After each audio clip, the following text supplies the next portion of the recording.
vote, and you can see right now Donald Trump, again, breaking the conventional wisdom. We only have about 31% of that early vote in reporting, but he's up nearly 10 points in the early vote. That's good news for Donald Trump. So as we take a look at the map, you see a lot of these red counties. We're going to take a close look, George, throughout the night right here. This is Georgia's black belt. You know, the black belt cuts through several southern states. It's an area of high concentration of African-American counties, but they really haven't had turnout since President Barack Obama ran for president so many years ago. There's a lot of red counties in there. That's not great news for Joe Biden at this hour. We're keeping a close eye on places like Cobb. This is the greater Atlanta metro region. Joe Biden at 63% right now. He's really overperforming from where Hillary Clinton was. This is where Democrats need to win if they want to win the state of Georgia. I said this earlier. I'll say it again. It's so important. 50% of the vote is going to come from this area right here, Atlanta and the greater suburbs. At 43-56, Joe Biden has to feel pretty comfortable right now. A lot of the vote is out, but again, if he can win Atlanta, the metro region, and build off Hillary Clinton's lead she had 4 years ago, it could be a good night in Georgia. I want to go to TJ Holmes. And TJ, I know I had read something that came in over the wire. I wonder if you have any more information. There seemed to be a voting issue in Fulton County, Georgia. Yeah, so you remember earlier, Georgia, I told you things had gone smoothly here. Well, about that. Well, it turns out there was actually a pipe that burst at State Farm Arena, which caused a delay in processing ballots. Let me explain what that means. State Farm Arena is where the Atlanta Hawks play ball, smack dab in the middle of downtown Atlanta, which is in Fulton County. So you have the largest polling station, which is also in the largest county in this state, had an issue this morning with a pipe burst, a water leak essentially. So there was a delay in processing ballots there so they could clean up the area. Now, I talked to Fulton County. Their officials say this caused about a 2-hour delay. Talked to the Secretary of State's office. They say it was about 4 hours. So we could see a delay in getting some of those numbers of those ballots. It's important to note none of the ballots were damaged or destroyed. That is not what we're talking about. They just had to get the workers out of that area for a little while to get it cleaned up.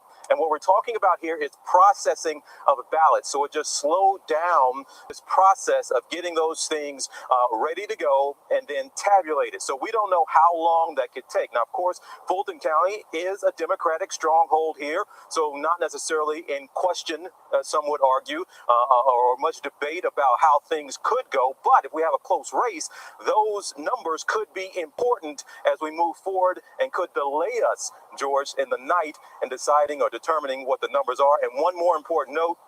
We know that absentee ballots, talk so much about early voting and the absentee here in Georgia, set all of those records. Well, the state of Georgia tells us that 225,000 absentee ballots arrived today. So those could take several days to process. Again, all of this is only important if it turns out to be a really tight race when we're going to get some of those numbers, George. TJ Holmes, thanks. Let's take another look at Ohio. 50% of the vote is in right now. And right now, Tom Yama's big lead for Joe Biden. Yeah, this is really, really interesting because this would change the election and the race at this hour right now. The numbers are very good for Joe Biden. He's winning in all the areas he needs to win. Cleveland, Columbus, and Cincinnati. And if we go in a little closer, Cuyahoga County, one of the biggest counties in Ohio, you can see he's overperforming. It's the same story in Franklin, Columbus, the capital. Joe Biden at 76. He's up nearly 16%. But before Democrats get way too happy on this, I got to show you guys something. Let me click back on Ohio, go to the absentee vote here. Look at those numbers, George. 20%. He's up 20 points, nearly 20 points on the early vote. That's really important. That's maybe one of the reasons why Democrats look like they're doing really well in Ohio.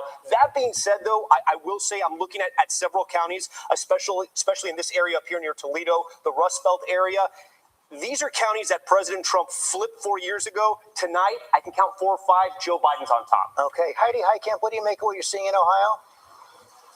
Well, I think it's great news for Joe Biden because it speaks to what's going to happen in Pennsylvania, in Michigan, all up in the Great Lakes. And I think that it doesn't surprise me. I think that one thing we haven't talked enough about is women suburban voters. And we're seeing them turn out in record numbers. We're seeing this kind of wave there that's going to change the outcome, I think. Heidi Heitkamp, thanks very much. Coming up on 9 p.m. Polls about to close in 14 more states. We'll be right back. Coming up, we're tracking all the results, with polls set to close in 14 more states, including the pivotal battleground states of Michigan, Wisconsin, Arizona, and Texas on ABC.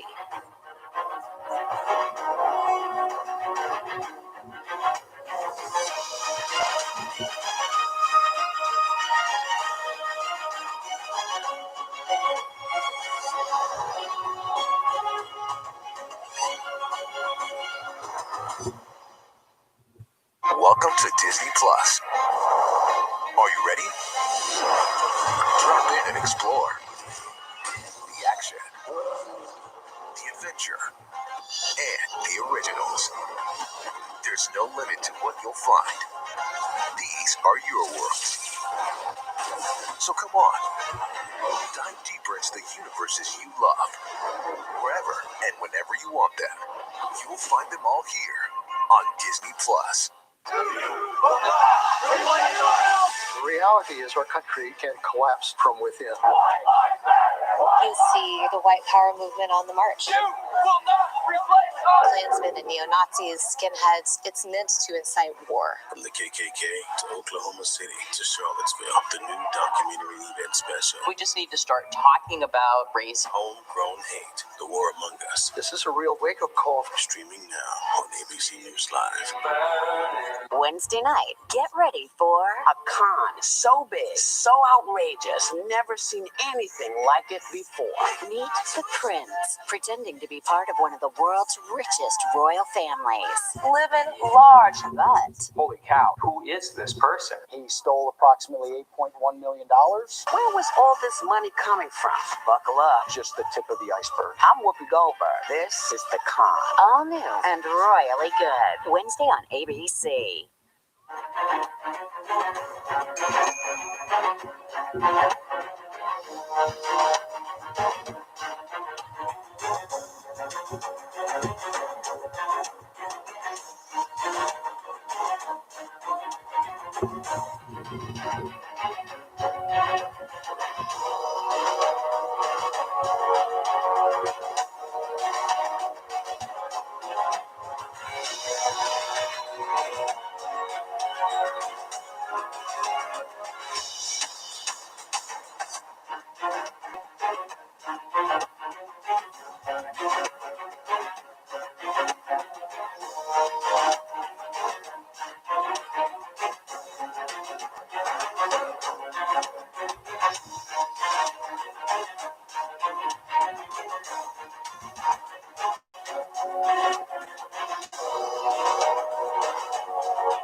ABC News, straightforward. Razor Crest, stand down.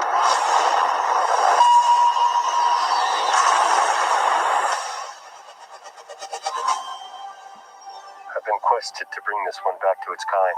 If I can locate other Mandalorians, they can guide me. This is no place for a child. Wherever I go, he goes. The Mandalorian, new season now streaming only on Disney Plus. Good Morning America tomorrow morning.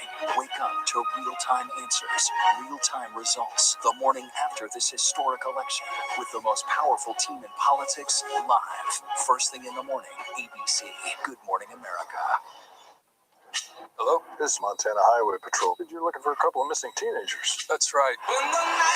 Last seen in a red Focus. The steering wheel is getting stiff. Lock the door. We're fine. No, I won't be afraid. Be afraid. Be afraid. Got ourselves a predicament. When the night has come.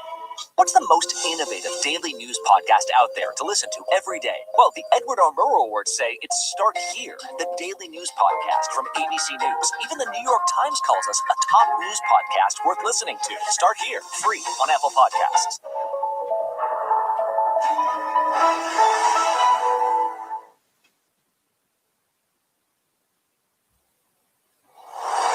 This is an ABC News special. It all comes down to this. The choices couldn't be more different. We're never going to lock down again. We locked down, we understood the disease, and now we're open for business. I'm not going to shut down the economy. I'm not going to shut down the country, but I'm going to shut down the virus. Live from New York City and across the country, Election Night 2020. Now reporting, Chief Anchor George Stephanopoulos. 9 p.m. in the East, polls have just closed in 14 more states. We've said it so many times this year, 2020, it's a divided country, and at 9 p.m. in the East, it's a divided vote for president right now. Joe Biden has won 6 states. Donald Trump has won 6 states, 48 electoral votes for Donald Trump, 44 for Joe Biden. As we said, the polls have just closed. Trump's former home state, 29 electoral votes there. Not a surprise there in the state of New York. We cannot yet call the state vote in, 50 to 49 for Joe Biden. In Michigan, this is one of those key states in the northern tier of the Midwest that Joe Biden has to if he's going to be president this time around. And what we're seeing right now with 12% of the expected vote in is that Donald Trump is ahead. And John Carl, this could be one of those areas in Michigan there where we're seeing that red mirage. Yeah, absolutely. Look, Michigan's going to count its votes slowly. It's going to count in-person day of voting earlier. You're going to see more of that early vote counted later, which is going to be good for Biden and for the Democrats. Let's go to Juju Chang in Michigan. Coronavirus has been such a big issue there in the state of Michigan. And of course, who has seen protests over lockdown. Of course, Donald Trump, President Trump, went in there and took that on head on. Absolutely, George. And what is happening in the Sun Belt is making the upper Midwest all the more important. And we're seeing that it was a fight to the finish here in Michigan. President Trump's final stop was in Grand Rapids in a sort of 2016 superstitious nod to his come-from-behind victory. But it was a squeaker, only 11,000 votes. And that's where he's doubling down on his base, energizing his base. In fact, there were 15 visits from President Trump or a family member or a major surrogate in the past 2 weeks. And they're very excited about their ground game here. And yet Joe Biden is trying desperately to seal the cracks in the blue wall. And he did that in part by outspending President Trump dramatically here. $27 million in spending by Trump, $52 million by Joe Biden. And not only that, Kamala Harris has been energizing the African-American vote here in Detroit, as well as his not-so-secret weapon. President Obama campaigned with Joe Biden over the weekend to energize that all-American African vote. But what we're seeing in the exit polls is that crucial suburban vote, George. And what we're seeing is that began to shift in 2018. And Governor Whitmer, as you referred to, she issued some of the harshest lockdowns and ended up having a lot of blowback. There were those armed protests that you recall in that Capitol dome right behind me. And you see that it caused a lot of energy and anxiety on both sides of the debate. And what we saw is that President Trump began attacking Governor Whitmer. He referred to her as that woman from Michigan. And when I interviewed her, she said every time President Trump called her names, online hate and threats against her went up. And I think some of the suburban women I talked to reacted to that. The exit polling is showing that men favored President Trump in the suburbs, 56 to 42. But when you get a gender gap and you look at women, that number is the reverse, 55 to 44, more than a 10-point advantage for suburban women. And surely there are suburban women who still support President Trump and his economic policies. But when I went to the polls today, time and time again, the women I spoke to said they are tired of the fighting. They are tired of the name calling. One mom said to me, President Trump says and does things that if my kids did them, I would punish them. And when it came to handling of the pandemic, one lifelong Republican mom said to me, it brought out the mama bear in me, that when it comes to the health and safety of my kids, it made her turn away from the Republican Party for the first time and vote Democrat. Juju Chang, thanks very much. The polls have also closed in the state of Arizona. I want to take a look at that right now. It's 11 electoral votes in play. This has become a battleground state as well. Longtime Republican state, but Joe Biden is putting up a fight there in the state of Arizona. Whit Johnson is there.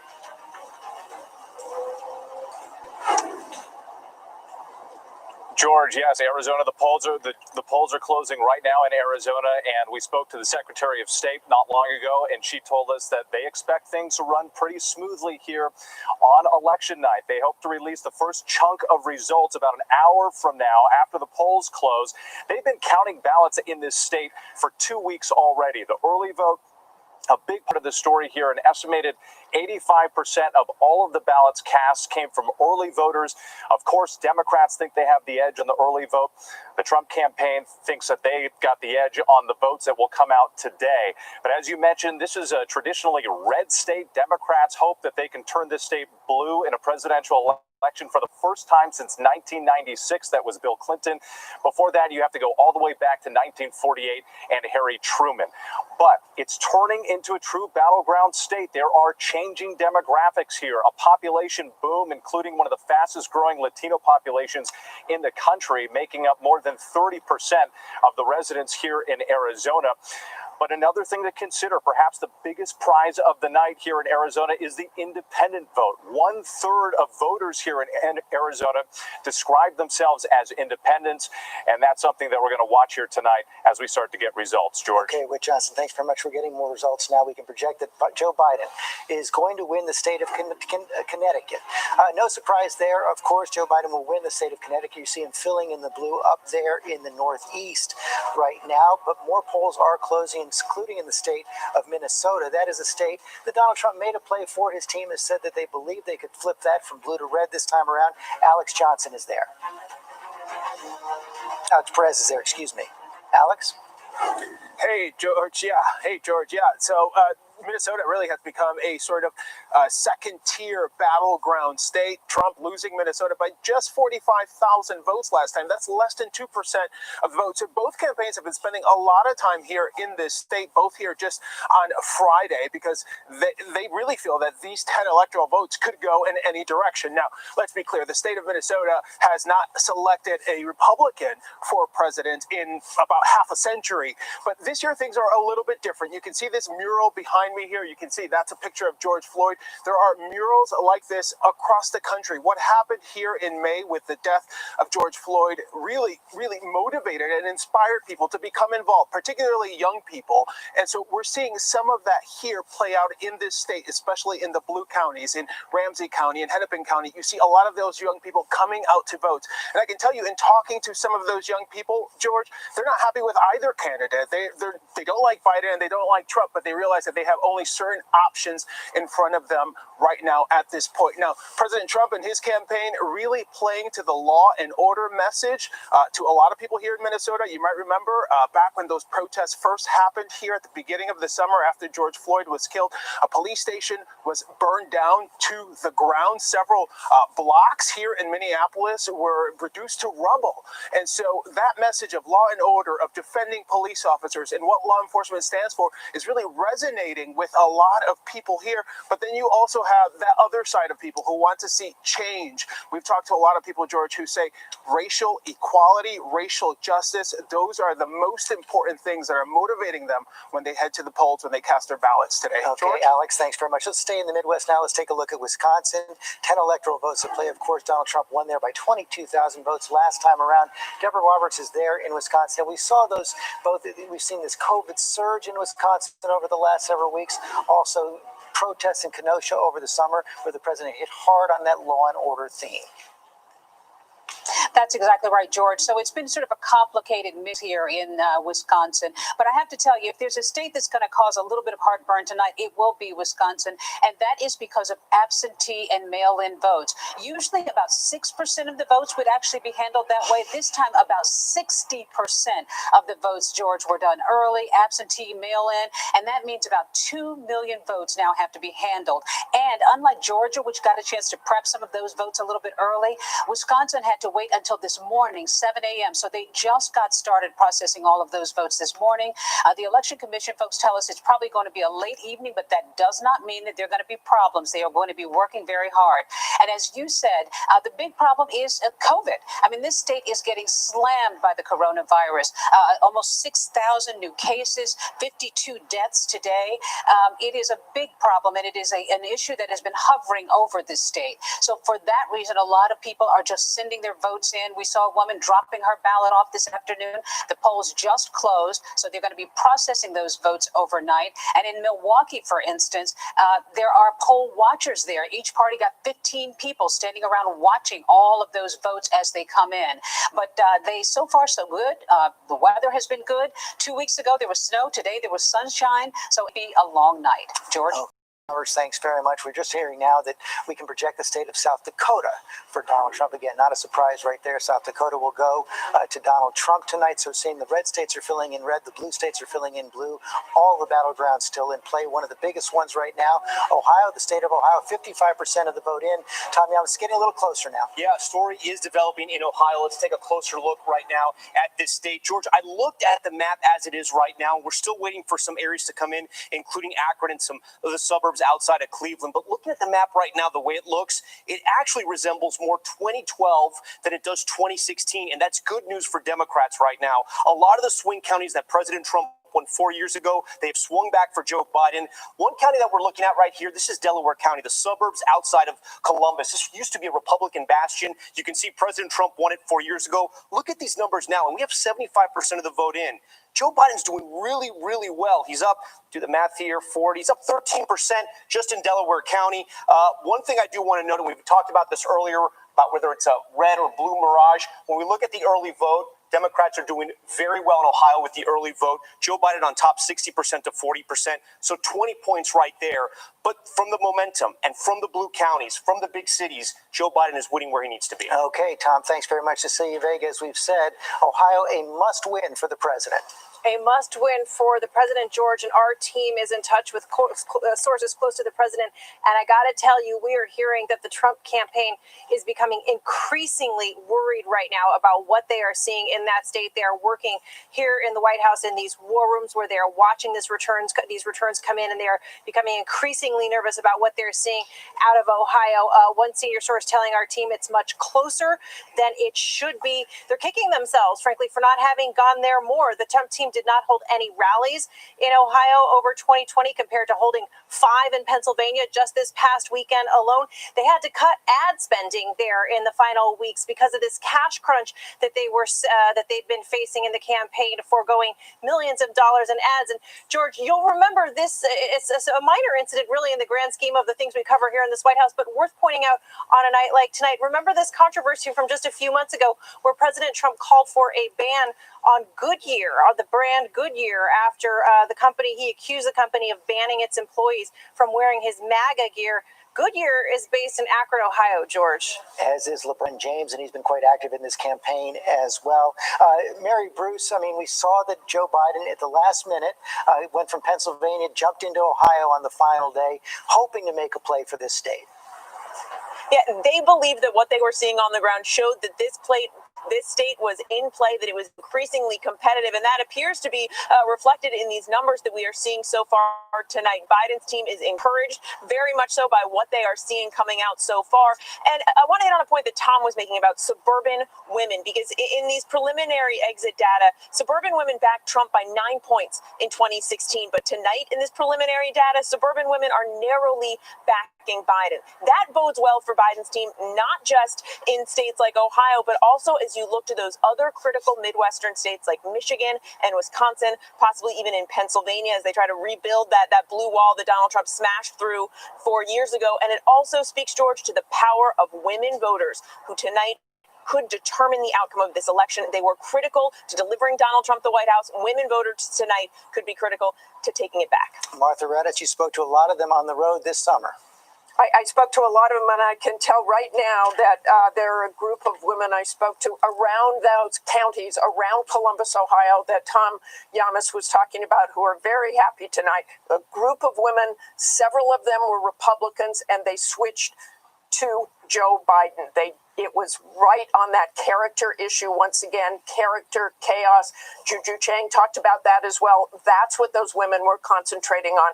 And let me channel the late Cokie Roberts here for a minute, George. This is the centennial of the 19th Amendment. women have only had the vote in this country for 100 years. And as Mary said, they may determine that tonight. But you also want to listen to what Donald Trump has been saying to women, especially suburban women, which doesn't land very well with many of them. I'm also getting your husbands back to work. They want to get back to work, right? You know how many women are in the workforce. In 2019, 76 million women aged 16 and over were employed. George. Martha Raddatz, you channeled Koki well. We miss her tonight. David Muir, what do the exes say about Ohio right now? Well, it's really fascinating about Ohio. I wonder if we're going to come back to what Heidi Heitkamp said earlier with President Trump talking down the mail-in vote across this country in the weeks preceding the election, that perhaps this is what we're seeing unfolding in Ohio tonight, because the exit polling tells a different story. A lot of the issues that Joe Biden sort of laid out, he said, we got to take care of the virus first. The economy will come with it second. The Ohio exit polls showed that they believe fix the economy, open the country first before the coronavirus. They prefer Trump to Biden handling the economy. They prefer Trump to Biden handling the pandemic. So given what we're seeing in the exit polls, and again, one of the other trends that we're also seeing is Donald Trump is not underwater with approval in Ohio. It's one of his strongest showings tonight in the preliminary exit polls so far. So this would show portends a good night for President Trump in Ohio. I do wonder if the get out the vote and the early voting campaign by the Biden camp, the push for an early vote, is actually helping them there significantly tonight. A lot of vote yet to come in the state of Ohio, 51-47 right now. Nate, let's take a look back at your forecast and show everybody what happens if Ohio goes from red to blue, if Joe Biden happens to win. So what I have here is if Trump wins Florida, Georgia, North Carolina, in which case it's a more competitive race, but Biden counters by winning Ohio, then that all of a sudden undoes those positive results for Trump. You'll see the numbers come up here. Biden's going to, I think, wind up here north of 99%, because if Trump loses Ohio, he's going to lose in all probability Wisconsin, Michigan, Pennsylvania, Minnesota, which are bluer states, and that makes for a losing map for him, most likely. And it really does show the importance right now, because you came into the night showing Donald Trump with about a 10% chance. So even if you give him those three key states we've been looking at in the Southeast right now, Georgia, North Carolina, and Florida, you flip Ohio and it turns everything around. Right. So he has to win both paths, right? He has to win the southern path and hold the states that he flipped from Clinton in 2016 in the north. If he only does one, then it'll be close. It will not be a Biden landslide, but Biden would still be elected president. It is so close right now. Nate Silver, thanks very much. We have to take another quick break.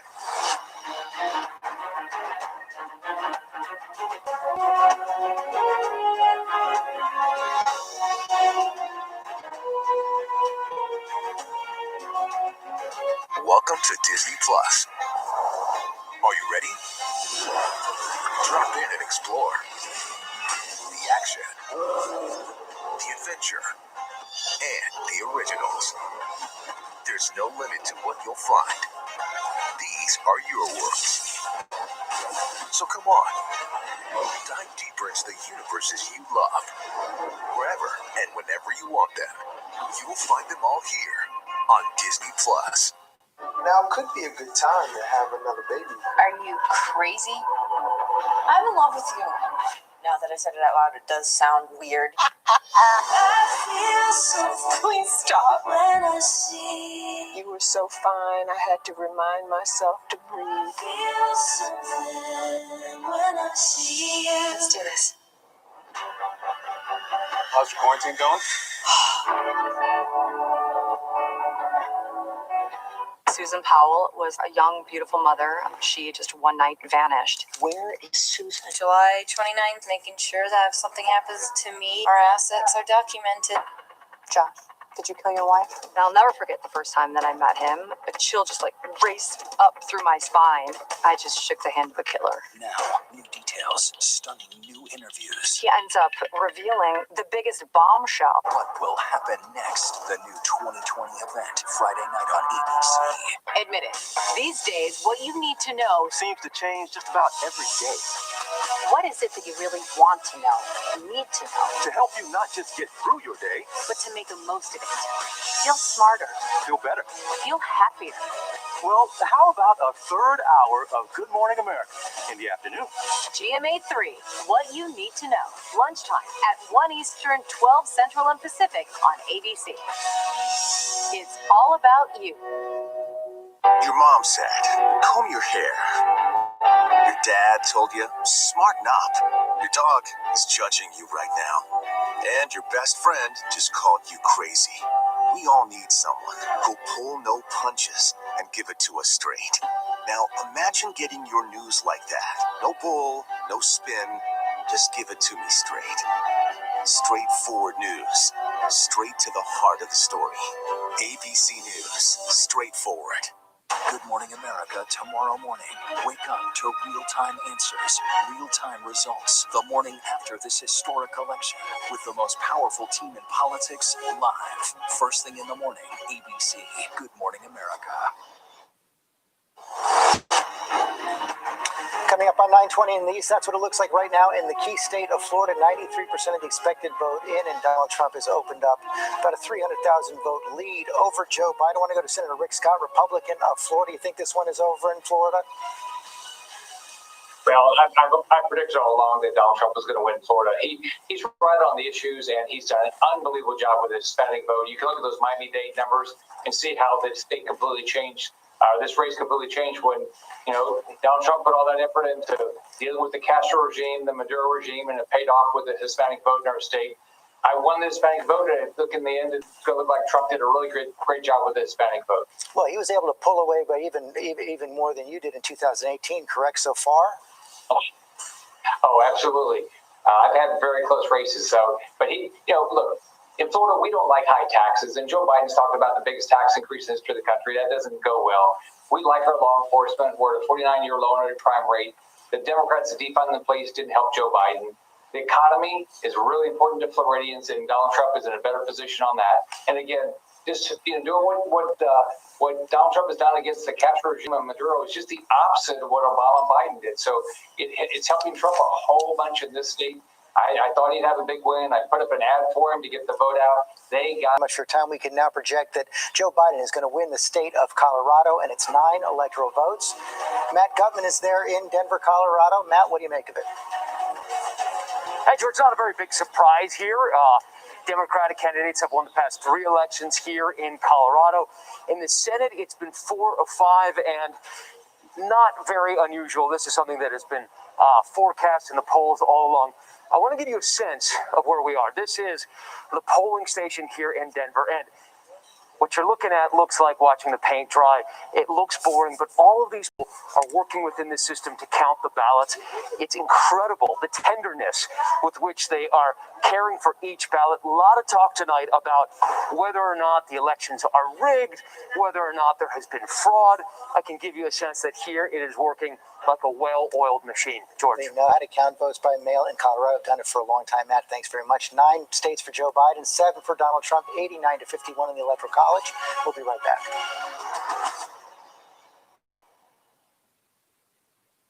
I've been quested to bring this one back to its kind. You know this is no place for a child. Wherever I go, he goes. The Mandalorian, new season now streaming only on Disney+.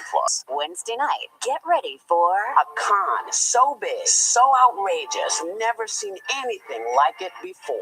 Meet the Prince, pretending to be part of one of the world's richest royal families. Living large. But Holy cow, who is this person? He stole approximately $8.1 million. Where was all this money coming from? Buckle up. Just the tip of the iceberg. I'm Whoopi Goldberg. This is The Con. all new and royally good. Wednesday on ABC. Good Morning America tomorrow morning.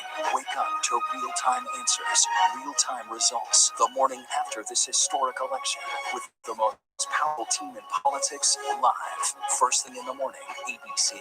Good Morning America. With so much at stake, so much on the line, more Americans turn here than any place else. ABC News World News Tonight with David Muir. We have made it through another week together. America's most watched program across all of television. ABC News honored winner for the 2nd straight year with the Edward R. Murrow Award for Overall Excellence in Television. More Americans choose ABC News, America's #1 news source.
Morning America tomorrow morning. Wake up to real-time answers, real-time results, the morning after this historic election, with the most powerful team in politics live. First thing in the morning, ABC. Good Morning America. Hello, this is Montana Highway Patrol. You're looking for a couple of missing teenagers. That's right. Lock the door. We're fine.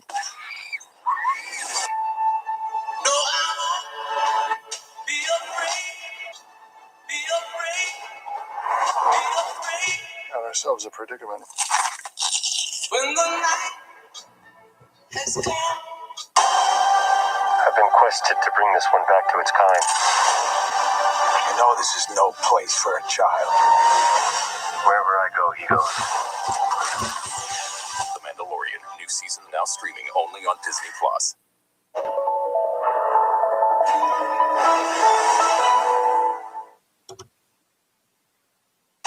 Live from ABC News election headquarters in New York City, here again, George Stephanopoulos. 9:30 now in the East, and we can project two more states now for President Trump. Donald Trump will win the state of Alabama. With 10% of the vote in, of course, that is a strong Republican state. Big Senate race there as well. Republicans hoping to pick up a Senate seat there. Tommy Tuberville over Doug Jones. We don't have a projection on that yet, but we can say that Donald Trump will also win the state of North Dakota tonight. So he's picked up two more states there for the president.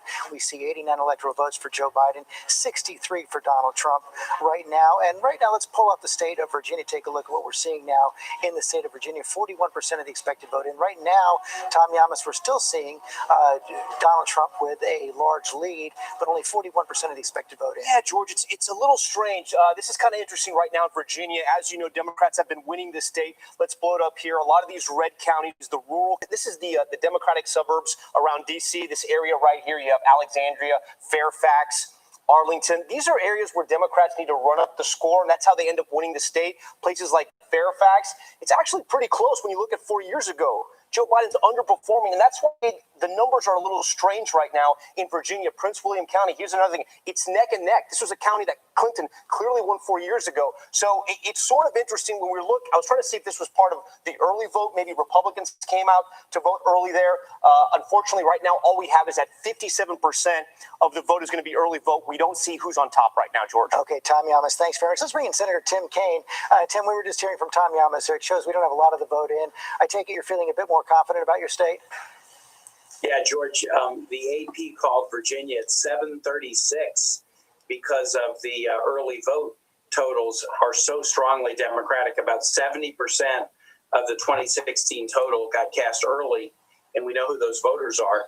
Just by way of comparison, the AP called Virginia at 11 o'clock in 2008, at 1 a.m. in 2012, and at 10:30 in 2016. So calling Virginia 3 hours earlier suggests very, very strong night in Virginia. Mark Warner's won big. We feel good about our congressional races.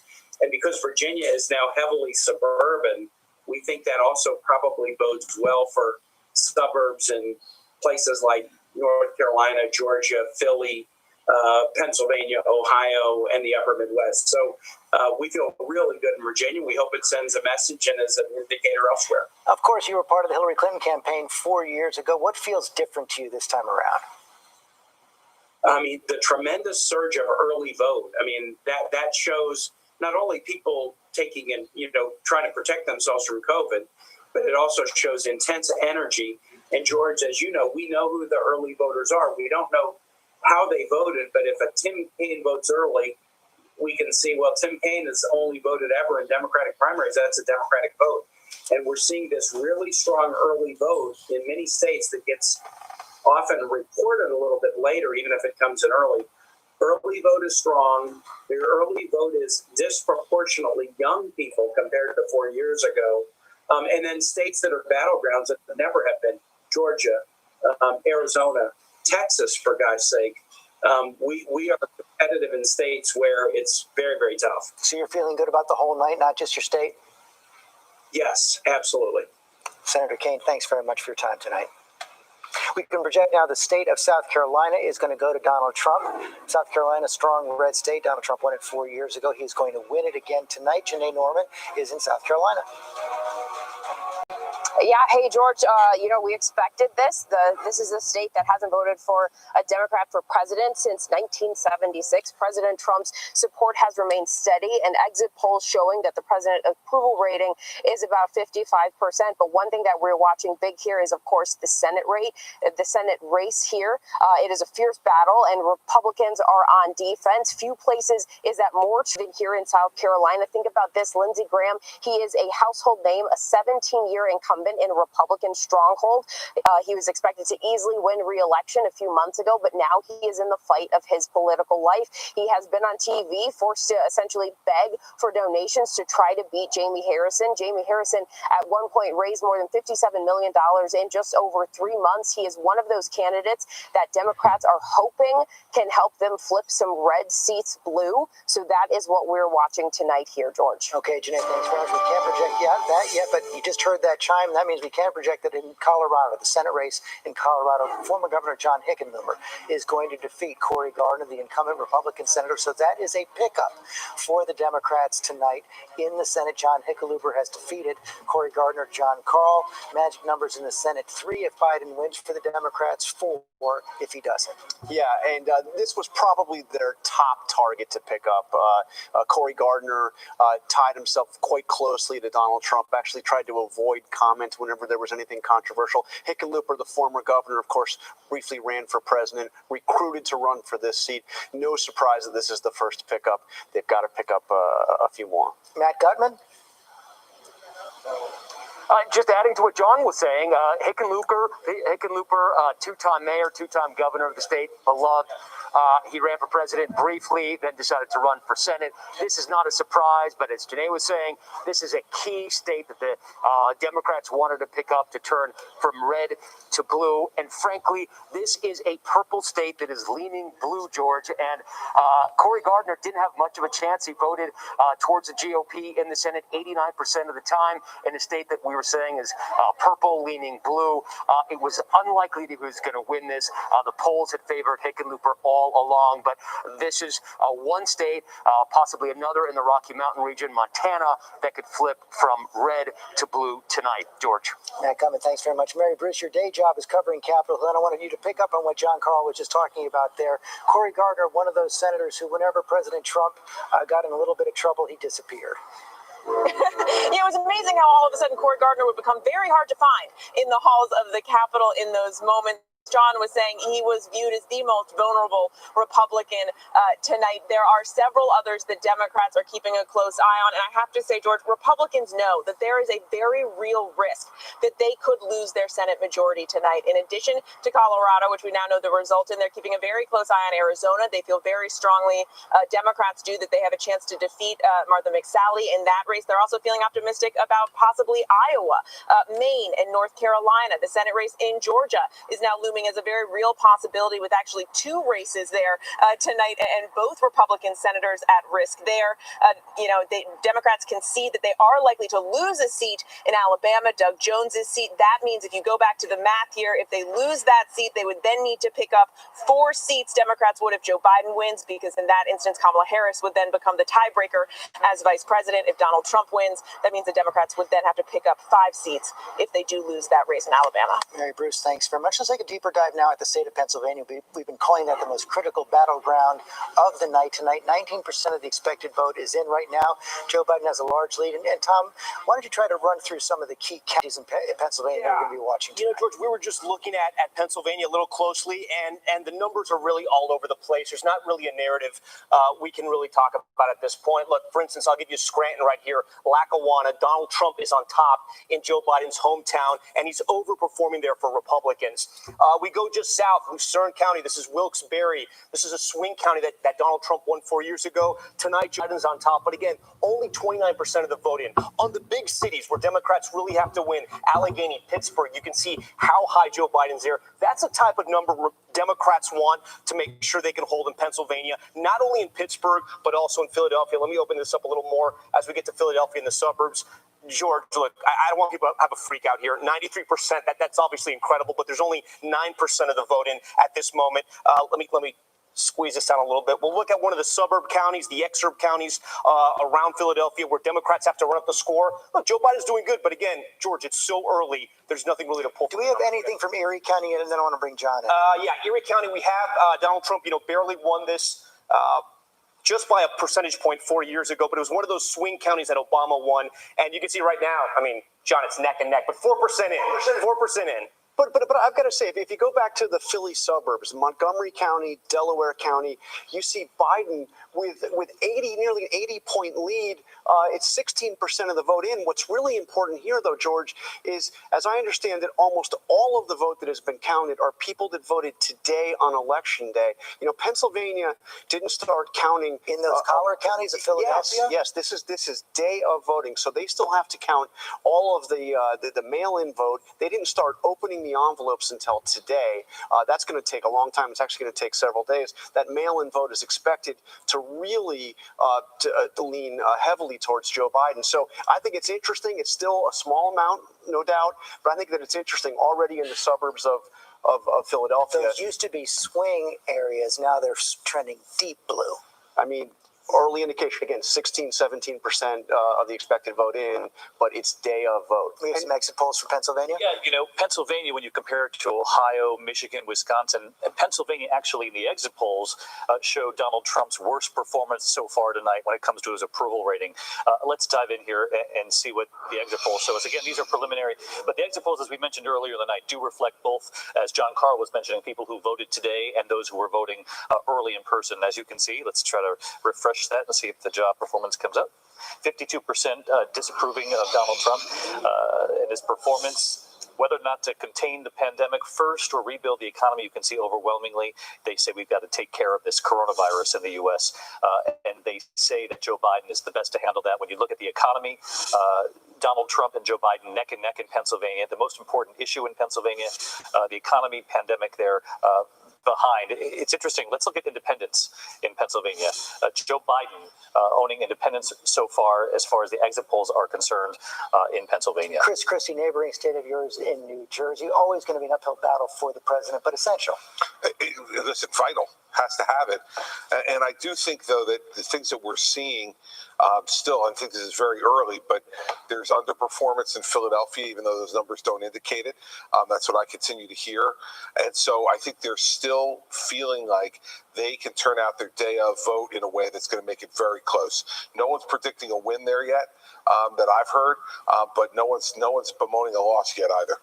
Rahm Emanuel, the Biden campaign probably spent more time, energy, money, focus on Pennsylvania than any other state. There's no doubt about it. And the vice president, as you remember in your town hall, when a guy stood up and was sheriff, I know you, you're a sheriff. He's got to feel like a precinct captain or a county exec. They look at these numbers, and I would say there's a regional thing that's starting to happen.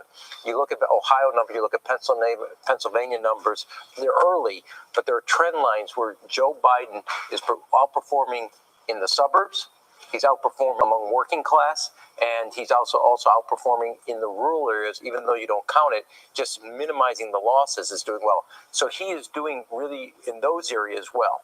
The vote total in the sense of how many people show up in the suburbs versus working industrial areas versus urban is going to be what's really interesting, because I think the urban areas may not be performing to the kind of baseline people were expecting. Yvette, are you seeing that across the country now? The urban area is not performing as well. That's not what we're seeing, and that's what I want to make sure I reserve comment until we see that. We're seeing a lot of, particularly in Ohio, Hamilton County, Cuyahoga County, Franklin County, huge turnout there. We're running not just on the presidential, but down ticket.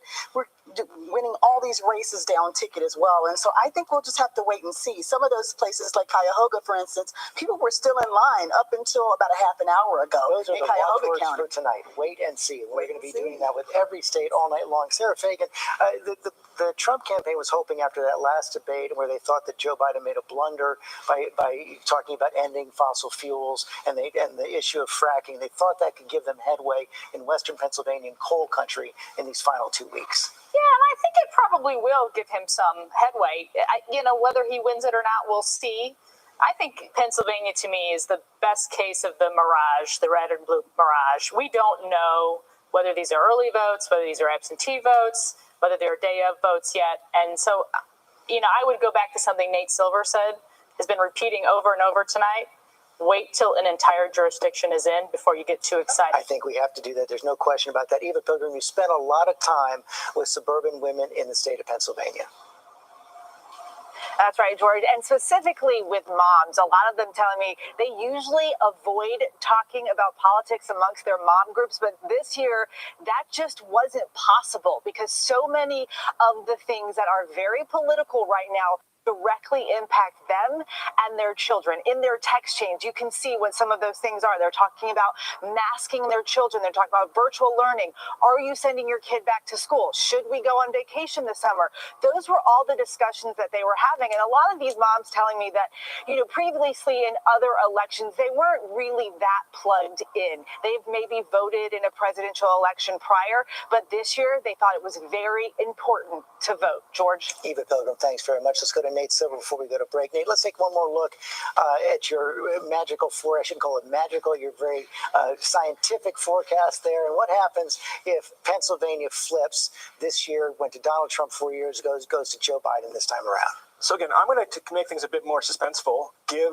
Donald Trump Florida, Georgia, North Carolina, but then if you give Biden Pennsylvania, it's going to show us the numbers going up. We'll see where it calculates here in a second. It's not quite the same as Ohio because it's a little bit of a more purple state. But you see Biden's up to 91% despite losing the South. If he wins back Pennsylvania, he'd have to hold the Wisconsin. So that's really interesting. It kind of brings you back to where you were at the beginning of the night. It narrows the range, right? If Biden wins Pennsylvania, things are not going to fall apart from in the Midwest. He's also not going to have any type of landslide victory. But it would bring the probability back. It would mean that you have a close election where Biden is favored, but it's just kind of wide range of possible outcomes. Chris? Just heard from Republican leadership in Ohio that Trump has now pulled ahead in Ohio and that they believe Trump will win between 1.5 and 2 points. Right now, what we're seeing on our board right now is 64% of the expected vote in.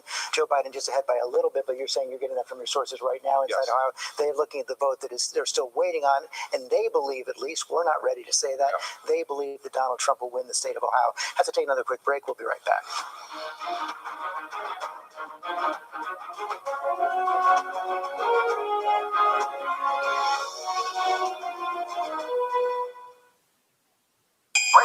Stand down.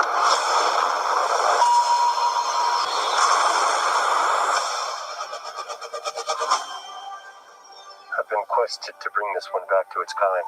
If I can locate other Mandalorians, they can guide me. This is no place for a child. Wherever I go, he goes. The Mandalorian, new season now streaming only on Disney Plus. Friday nights, 9/8 Central. True crime, cinematic, real-life drama, stunning, the unthinkable. Follow the clues. The Hunt. True Crime 2020. Friday nights, 9/8 Central on ABC. With so much at stake, so much on the line, more Americans turn here than any place else. ABC News World News Tonight with David Muir. We have made it through another week together. America's most watched program across all of television. Wednesday night, get ready for a con so big, so outrageous, never seen anything like it before. Meet the prince, pretending to be part of one of the world's richest royal families. Living large. But Holy cow, who is this person? He stole approximately $8.1 million. Where was all this money coming from? Buckle up. Just the tip of the iceberg. I'm Whoopi Goldberg. This is The Con. all new and royally good. Wednesday on ABC. Oh, look at the blue sky. Hey, clear sky, guys. Made it through. Change is difficult, but this is my home. This is where I want to be. I love that town. I'm not going to bail on it.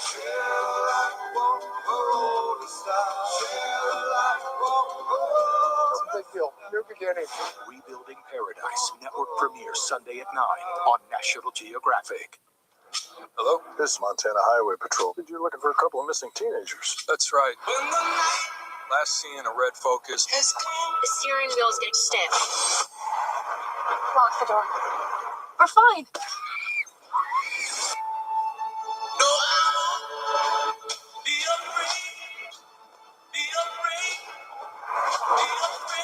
Now, there's ourselves a predicament. When the night has come. Good Morning America tomorrow morning. Wake up to real-time answers, real-time results. The morning after this historic election with the most powerful team in politics live. First thing in the morning, ABC. Good Morning America.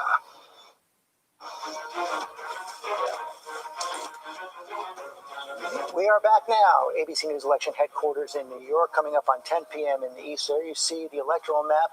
Joe Biden has won 9 states, 89 electoral votes. Donald Trump has won 10 states and 72 electoral votes. All the big swing states still in play right now. Let's take a look now at the state of Georgia, one of the key battlegrounds at the end of this campaign.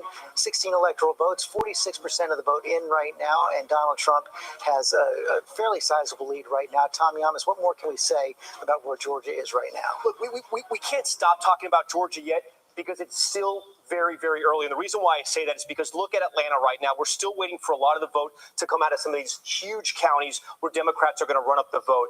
Joe Biden's doing well in these counties around Atlanta where he needs to win.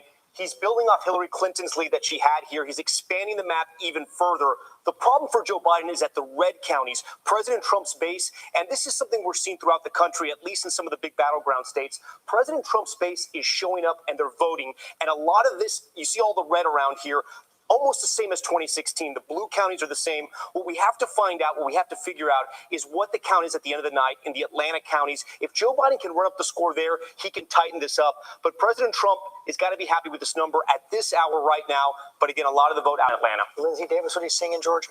You know, Georgia is 6 overall when it comes to the total number of coronavirus cases in our country. I think that one good image is that Governor Kemp today dropped off his ballot in a ballot drop box because he's quarantining because he came into contact with somebody who tested positive on Friday, though it's worth noting that he also did take a rapid test and is subsequently tested negative. But look, we're seeing the same thing that we saw in North Carolina, where the 3 counties that are hardest hit by coronavirus, all are counties that voted for Hillary Clinton in 2016.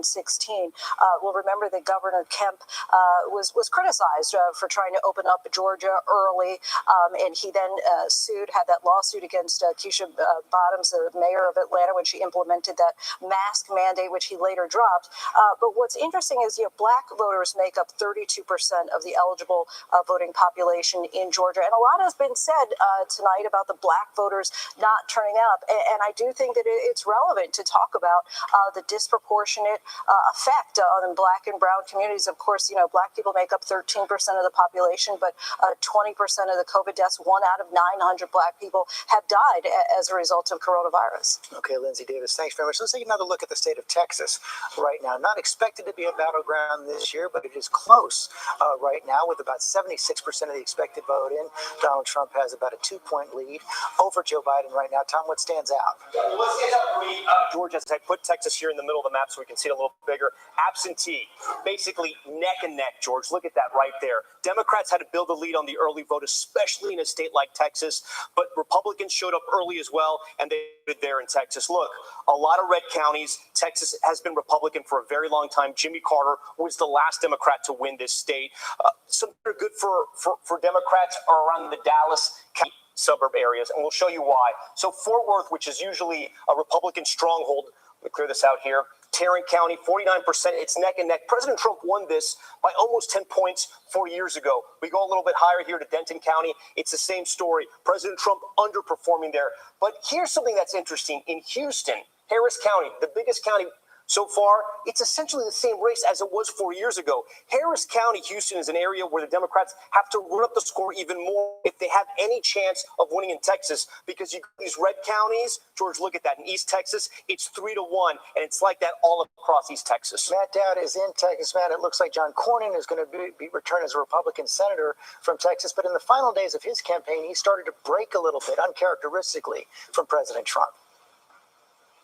Well, I think he saw the numbers in Texas and the changing nature. He's catching up to the changing nature of the state of Texas, which, as we've talked about earlier, has gone from a solid red state to now, I think, a slightly red state. I think in the end, Biden's going to get really close in this state as I look at the numbers, very close, closer than any presidential candidate in 40 some odd years. but I don't think he's going to have enough. It's those last 2 or 3 points that are really hard, but he'll get really close.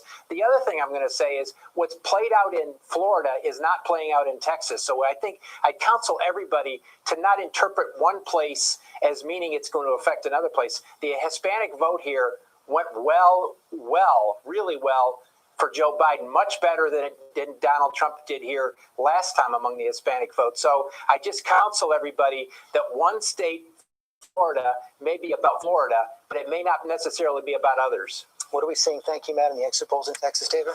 Similar to what Matt Dowd was saying, some pretty decent exit polls for the president, though, who's looking at this 55% approve. But to Matt's point on the Latino vote, which is significant, 59% went for Joe Biden, though I'll point out that Hillary Clinton had 61% 4 years ago. So Joe Biden still has some room to grow there if he's going to match her numbers. Okay, coming up on 10 p.m. in the East, polls are going to close in 4 more states. We'll be right back.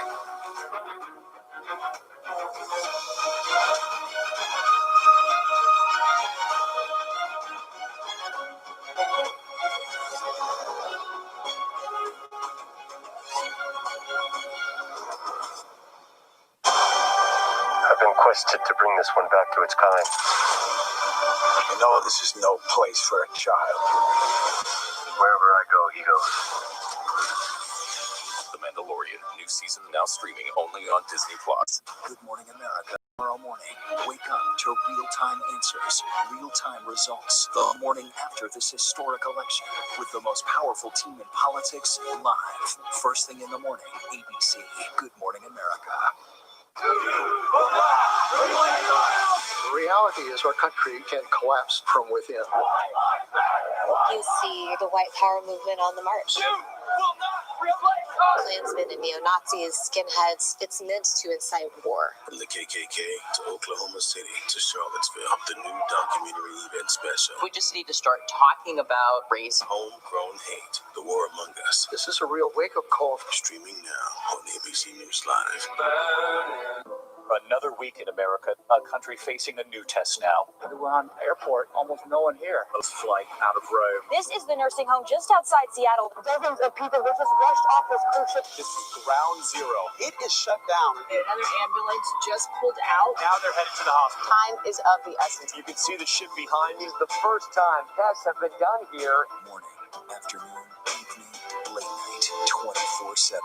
ABC News. There for you.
Welcome to Disney Plus.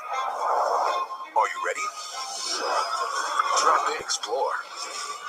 The action, the adventure, and the originals. There's no limit to what you'll find. These are your worlds. So come on, dive deeper into the universes you love. Wherever and whenever you want them, you'll find them all here on Disney Plus. Now could be a good time to have another baby. Are you crazy? I live with you. Now that I said it out loud, it does sound weird. Please stop. When I see you were so fine, I had to remind myself to breathe. Feel something when I see you. Let's do this. How's your quarantine going?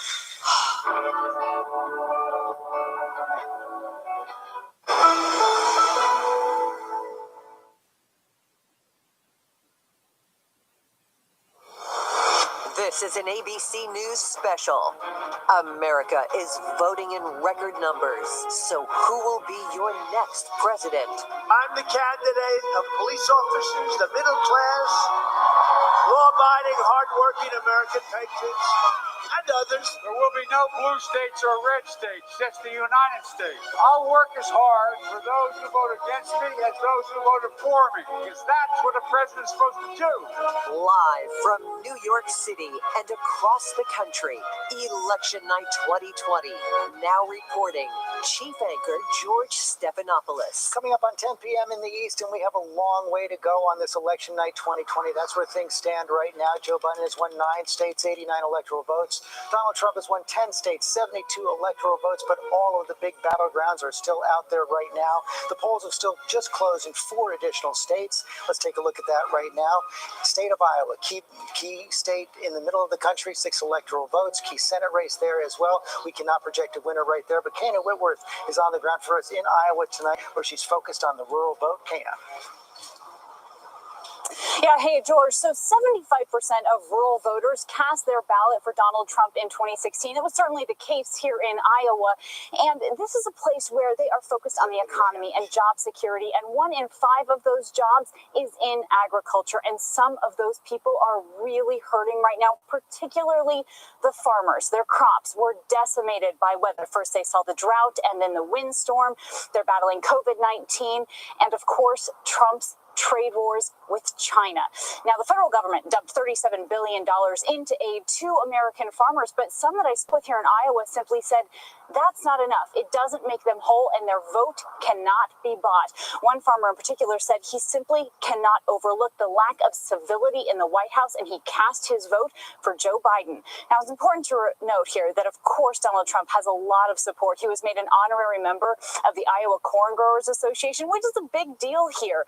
I also spoke with one farmer who said, finally, someone is standing up to China. He said, quite frankly, that is something that the Obama-Biden administration didn't do, and so he was happy to cast his vote, of course, for Donald Trump. And George, as you mentioned, we have a really tight Senate race here. It is neck and neck. The Republican incumbent, Joni Ernst, pulling ahead in recent polls. She's trying to fend off her Democratic challenger, Theresa Greenfield. Now, some surprised that it's such a battle here for Joni Ernst. She's a rising star in the Republican Party, and Theresa Greenfield, relatively unknown. She describes herself as a businesswoman and a scrappy farm girl, but the Democrats, George, dumped $94 million into her campaign, trying to flip that seat. Kana Whitworth, thanks very much. The polls have also closed in 3 more states. Polls have closed in the state of Nevada.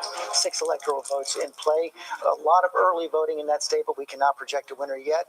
Polls have also closed in the state of Utah. Again, a vote by mail state, but we cannot call that yet. 6 electoral votes. And the polls have closed in the state of Montana. 3 electoral votes. Key Senate race there as well, but not enough vote in to make a projection yet. So we want to take another look now at one of the key states in that so-called blue wall for the Democrats, the state of Michigan. Right now, 23% of the expected vote is in, and Donald Trump, it appears, Tom Yamas has a huge lead right now. Yeah, okay, so spoiler alert, it's a little funky right now in Michigan, okay? Let me show you why. The big reason, George, is because we don't have the early vote yet, okay? We don't have the early vote in yet, so we can't sort of work that into our numbers so far. But here's one reason why these numbers at this point don't make sense. Wayne County, you have Donald Trump on top, but there's only 3% of the vote in. Macomb County, which is one of those really key counties that President Trump won 4 years ago, the home of the Reagan Democrats, he's way up, but he's way up from where he was 4 years ago. So again, there's not enough vote in. We're going to be looking at places like Grand Rapids. This is Kent County, where President Trump won 4 years ago. But again, these are all areas that 2 years later, Gretchen Whitmer came in that blue wave, and she was able to turn those counties back to blue. John Carl, of course, we saw all the polls leading up to the election day in Michigan. Joe Biden was leading consistently, but anywhere from 5 to 10 points in that state. This could be one of those red mirage states. Yeah, it's either the polling was way off, and a lot of pollsters should be fired, or we're seeing a bit of a red mirage here. And remember, in the state of Michigan, there's a lot of mail-in voting, and the state, in most of the state, they don't even open the ballots until today. In some jurisdictions, they started opening them yesterday. It takes time. It takes a long time. They had warned us that the vote in Michigan is likely to take well beyond tonight. So I would expect as that mail-in vote is counting, that's Democratic vote, that margin, those numbers change pretty dramatically. Let's take a look at the state of Michigan, Wisconsin as well right now. Let's pull that up. 30% of the expected vote in. A little bit closer there, Tom. More of the vote has been counted, but Donald Trump is slightly ahead. Yeah, slightly ahead. This is one of the states he won. You know, it was very close here, 23,000 votes. We're going to be talking about Milwaukee. This is so important. 15% of the total vote. Joe Biden is where he needs to be, but he got to bring that number up a little bit. We only have about 30% of the vote in, so he can catch up there. We're also going to be talking about the wow counties. This is Waukesha, Ozaukee, and some of the others, Washington as well. In Waukesha, President Trump won 4 years ago. This is actually a pretty good lead for him at 60% in. He's holding what he had 4 years ago. That's exactly what he has to do. Still not enough vote in. You know, like some of these swing counties I can take a look at here. Price, a tiny county, Donald Trump on top, building on his lead there, but only 12%. So it's a little hard to sort of pull data out of here. In Green Bay, Brown County, you know, Donald Trump sort of performing where he needs to be. But again, it's so little here. Kenosha, of course, we want to talk about as well because it had such a big role. We were talking about the social justice that swept across the country with the Jacob Blake shooting there. Donald Trump on top. He won this just barely 4 years ago. He has a big lead right now. But again, I just think that there still needs a lot of vote to come in. While we're looking at the blue wall, let's pick up Pennsylvania again. Let's take a check back in and see where Pennsylvania is at this point. 23% of the expected vote in. All right, we got a lot more vote in here, George. So let's take a look. We'll start with Scranton, Joe Biden's hometown, Lackawanna County.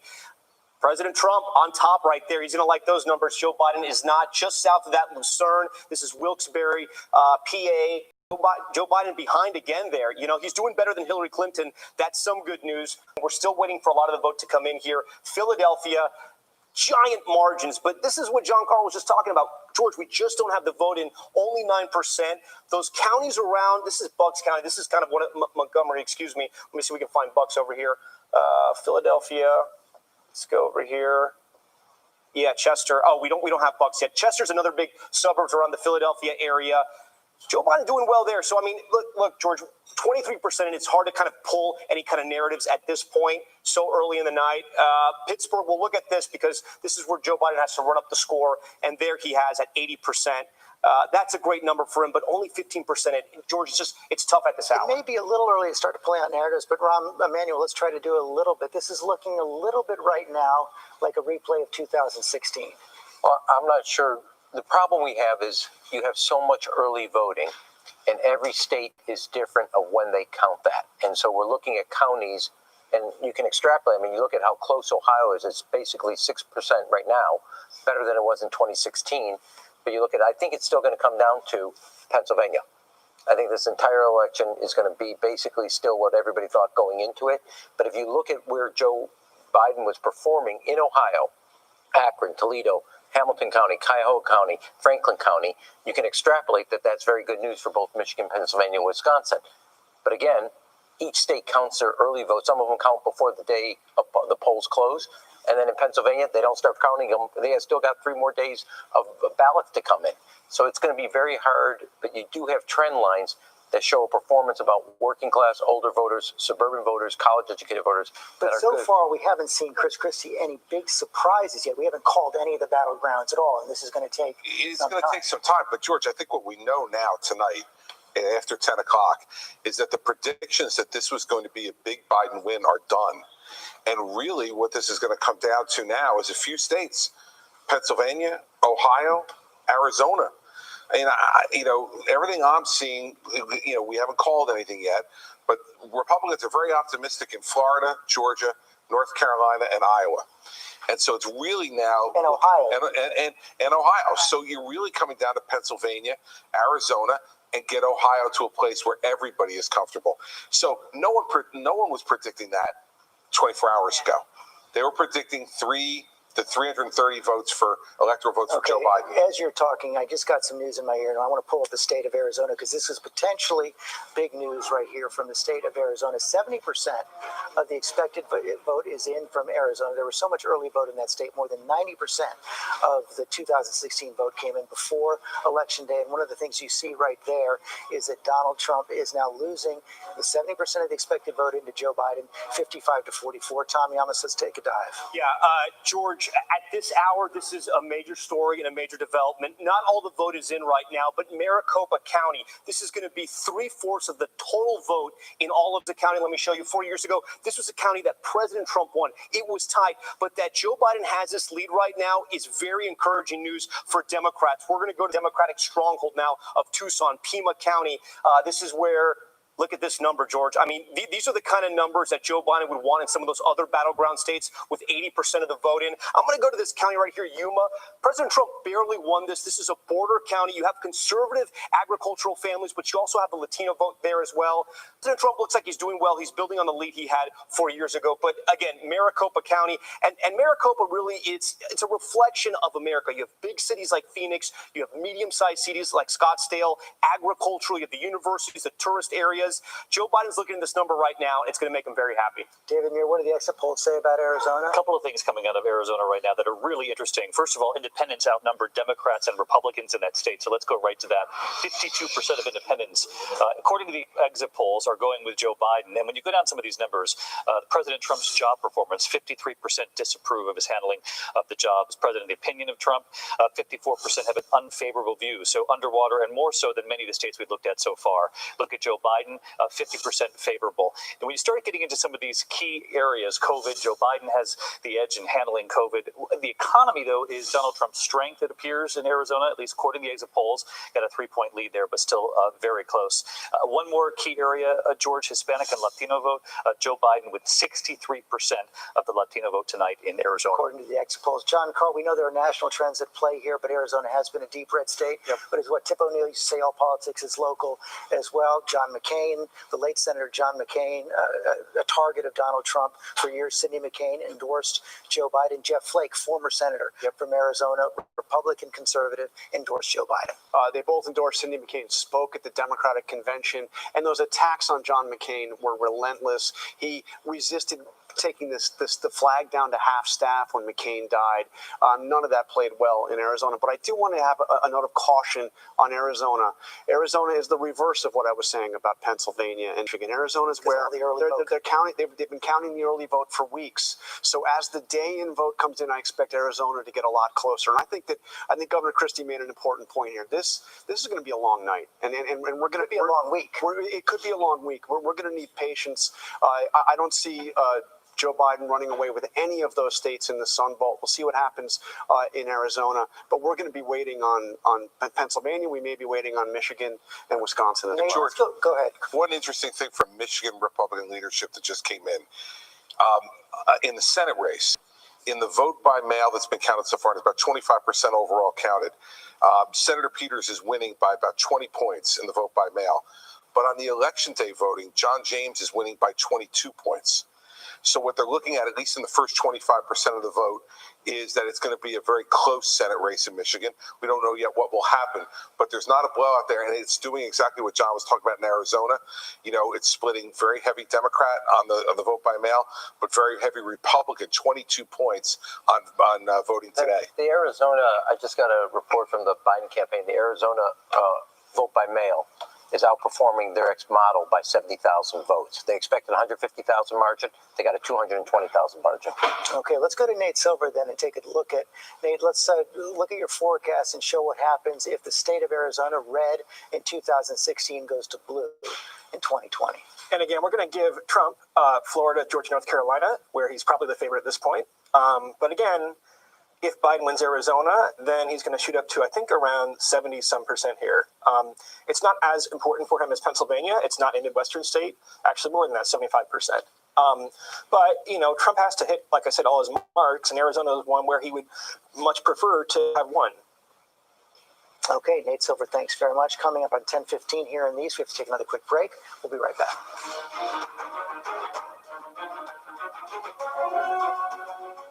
Welcome to Disney Plus. Are you ready? Drop in and explore. The action, the adventure, and the originals. There's no limit to what you'll find. These are your worlds. So come on, dive deeper into the universes you love. Wherever and whenever you want them, you'll find them all here on Disney Plus. Now could be a good time to have another baby. Are you crazy? I'm in love with you. Now that I said it out loud, it does sound weird. I feel something. Please stop. When I see You were so fine, I had to remind myself to breathe. feel something when I see you. Let's do this. Is your quarantine going?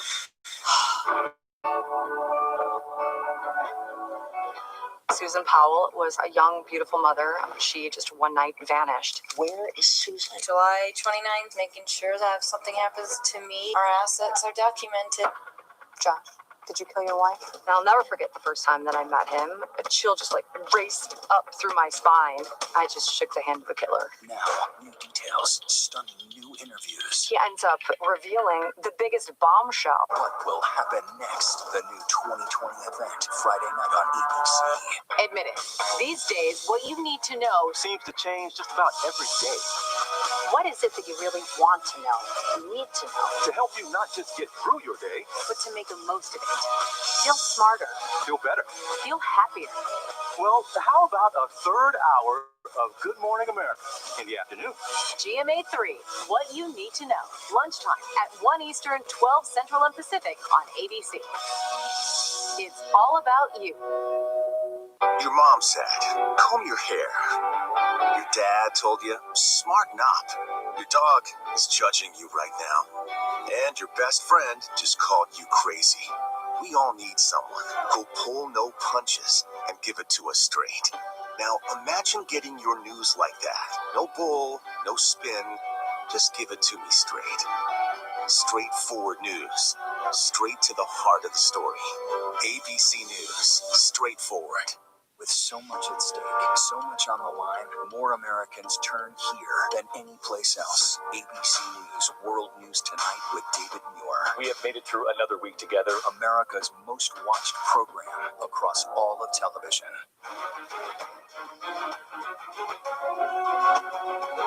Back here at ABC News Election Headquarters in New York around 10:18 Eastern Time. And we want to take another look at the state of Ohio right now. 72% of the vote is in right now. And Tom Yamas, Donald Trump has pulled ahead now of Joe Biden in the state of Ohio. Yeah, George, we're going to need a neck brace for Ohio. I told you earlier in the night it was looking like 2012, the map back to 2016. Donald Trump has gained control of Ohio. He's swung back a lot of those counties that were looking blue, places like Wood, Ohio, this county just south of Toledo there. You can see Donald Trump on top. He's actually doing a little bit better. But the big question is the three C's, Cincinnati, Columbus, and Cleveland. This is where Democrats are going to have to run up the vote. All the votes not in Cuyahoga County yet, and Joe Biden is doing really well there. He's overperforming. It's a similar story in Columbus. 66% of the vote is in, but he's up 10 points from where Hillary Clinton was. And Cincinnati, Hamilton County, this used to be Republican stomping grounds. It switched over with Obama, and tonight Joe Biden has a very significant lead there. George, the story is this. He's going to have to run up the vote in the big cities. The rural counties are sticking with Donald Trump tonight. Well, that seems to be the question. That the margins are good in the cities for Joe Biden, but aren't enough voters coming out for him. We've seen significant turnout in these cities. I mean, not just early vote, but on election day. I mean, they were predicting at about 2 o'clock in Hamilton County, we were at 60% of our total registration number, which is a really, really, really big deal. And they were projecting to beat 70% of our total registration number, which doesn't happen all the time. I think the big thing is these urban centers, they're counted slower. That's where most of the votes are, and they'll come in later. And I think they will make the difference, particularly because he's overperforming Hillary Clinton by so much, which means that the work is working, that the message is getting out to those folks. The other big question, Matt Dowd, might be are Donald Trump's voters coming out in record numbers as well? I think that's clear. I think it's even if you look at the total numbers that we think are going to be cast, it's definitely true. It was true in Florida. It looks like Donald Trump is going to get more votes in Florida this year, not only percentage-wise, but more total votes by far, by hundreds of thousands that he did last time. So it's absolutely clear. I disagree on part of this. It's not as if the African-American vote's not turning out and there's a problem. They're turning out. But the counter to that is Donald Trump's supporters are turning out even in greater numbers than they did in 2016. Okay, let's take a look at John Carl. I mean, you just have to say, look at those rallies that he did. He did 17 rallies over the past few days. He did something like 27 over the past week. They always, the Republicans talked about their turnout operation. They talked about how they had invested in it for the past 3.5+ years. So, I mean, clearly we are seeing increased turnout in some of those areas, rural areas. There's no question. Okay, let's take another look at the state of Georgia. 52% of the expected vote is in right now, and Donald Trump has quite a wide lead with that 52% of the expected vote, Tom Yamas. Yeah, I know, George, but this race is far, far from over, and I'll explain why right here. We've been talking about the state of Georgia and, of course, the state of Atlanta.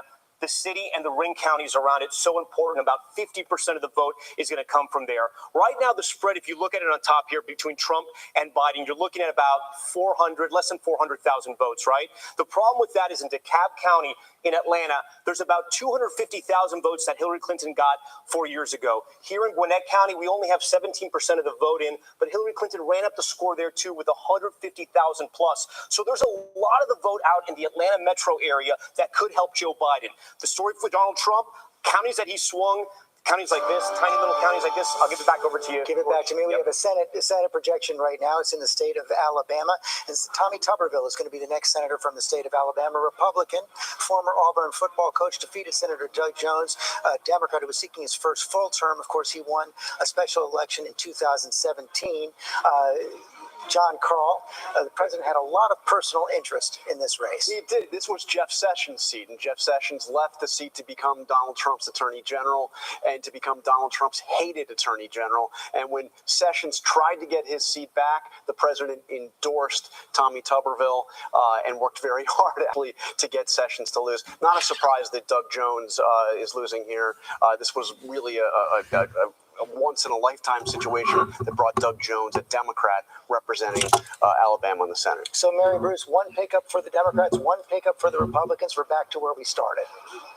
Exactly. We are back to ground zero essentially here tonight. If you look at the math, then in order for Democrats to be able to flip the Senate, they now need a net gain of 3 seats if Joe Biden wins. Again, that's because Kamala Harris would then become that tie-breaking vice presidential vote. If Donald Trump wins, then they would need